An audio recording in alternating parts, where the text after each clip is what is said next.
ಕಮಲ್ ಹಾಸನ್ ಕ್ಷಮೆ ಯಾಚಿಸದಿದ್ರೆ ಚಿತ್ರಕ್ಕೆ ನಿರ್ಬಂಧ ಹೇರಲಾಗತ್ತೆ. ಕಮಲ್ ಹಾಸನ್ ಬಗ್ಗೆ ನಮಗೆ ಯಾರಿಗೂ ಕನಿಕರ ಇಲ್ಲ. ಇನ್ನು ನಾಳೆ ಒಳಗಡೆ ಕಮಲ್ ಕ್ಷಮೆ ಕೇಳದೇ ಇದ್ರೆ ಇದನ್ನ ನಾವು ಖಂಡಿಸ್ತೀವಿ ಅಂತ ಹೇಳಿ ಫಿಲ್ಮ್ ಚೇಂಬರ್ನಲ್ಲಿ ಸಾರಾ ಗೋವಿಂದ್ ಈ ರೀತಿಯಾಗಿ ಹೇಳಿಕೆಯನ್ನ ಕೊಟ್ಟಿದ್ದಾರೆ.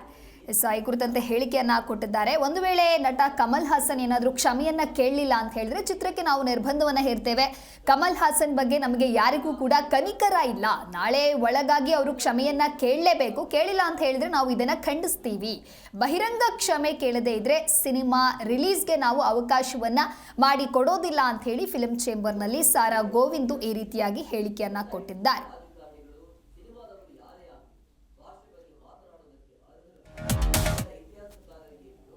ಈಗ ನಾವು ಅವ್ರಿಗೆ ಹೇಳಿದ್ದೀವಿ, ಇವತ್ತು ಸಂಜೆ ನಾಳೆ ಬೆಳಗ್ಗೆ ಒಳಗೆ ಏನೋ ಅವ್ರಿಗೆ ಕ್ಷಮೆ ಅನ್ನೋ ಒಂದು ಪದ ಬರಲಿಲ್ಲ ಅಂತ ಹೇಳಿದ್ರೆ ನೀವು ಯಾವುದೋ ಥಿಯೇಟರ್ನ ಕನ್ಫರ್ಮ್ ಮಾಡಬೇಡಿ, ನಿಮ್ಗೆ ತೊಂದರೆ ಆಗುತ್ತೆ ಅಂತ ನಾವು ಹೇಳಿದ್ದೀವಿ. ಹೇಳಿದ್ದೀವಿ ನಾವು ವೆಂಕಟೇಶ್. ಈಗ ನಾವು ಅವ್ರಿಗೆ ಹೇಳಿದ್ದೀವಿ, ಇವತ್ತು ಸಂಜೆ ನಾಳೆ ಬೆಳಗ್ಗೆ ಒಳಗೆ ಏನೋ ಅವ್ರಿಗೆ ಕ್ಷಮೆ ಅನ್ನೋ ಒಂದು ಪದ ಬರಲಿಲ್ಲ ಅಂತ ಹೇಳಿದ್ರೆ ನೀವು ಯಾವುದೋ ಥಿಯೇಟರ್ನ ಕನ್ಫರ್ಮ್ ಮಾಡಬೇಡಿ, ನಿಮ್ಗೆ ತೊಂದರೆ ಆಗುತ್ತೆ ಅಂತ ನಾವು ಹೇಳಿದ್ದೀವಿ.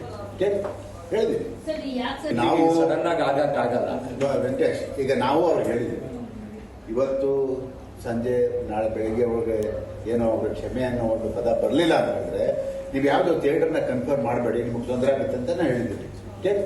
ಹೇಳಿದ್ದೀವಿ ನಾವು ವೆಂಕಟೇಶ್. ಈಗ ನಾವು ಅವ್ರಿಗೆ ಹೇಳಿದ್ದೀವಿ, ಇವತ್ತು ಸಂಜೆ ನಾಳೆ ಬೆಳಗ್ಗೆ ಒಳಗೆ ಏನೋ ಅವ್ರಿಗೆ ಕ್ಷಮೆ ಅನ್ನೋ ಒಂದು ಪದ ಬರಲಿಲ್ಲ ಅಂತ ಹೇಳಿದ್ರೆ ನೀವು ಯಾವುದೋ ಥಿಯೇಟರ್ನ ಕನ್ಫರ್ಮ್ ಮಾಡಬೇಡಿ, ನಿಮ್ಗೆ ತೊಂದರೆ ಆಗುತ್ತೆ ಅಂತ ನಾವು ಹೇಳಿದ್ದೀವಿ.